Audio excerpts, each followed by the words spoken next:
রাজশাহী বিভাগ সহ দিনাজপুর, যশোর ও চুয়াডাঙ্গায় বয়ে যাচ্ছে মৃদু থেকে মাঝারি তাপপ্রবাহ। বান্ডেল থাকলে প্রতি সেনমানিতে টাকা বাঁচবে।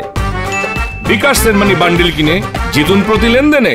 এই অবস্থা আরও কয়েকদিন থাকার পূর্বাভাস দিয়েছে আবহাওয়া অধিদপ্তর। এদিকে গত কয়েকদিনের টানা গরমে জনজীবন অতিষ্ঠ হয়ে উঠেছে। সকাল থেকেই রয়েছে রোদের তীব্রতা, যা বেলা গড়ার সাথে সাথে আরও বাড়ছে।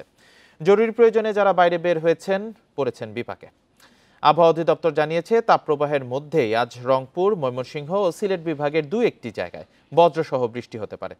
তবে বৃষ্টি হলেও কমবে না গরমের তীব্রতা। সারা দেশে দিন ও রাতের তাপমাত্রা প্রায় একই রকম থাকবে।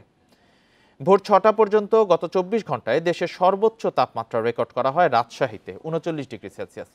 এ সময় রাজধানীর তাপমাত্রা ছিল ৩৪.৬ ডিগ্রি সেলসিয়াস।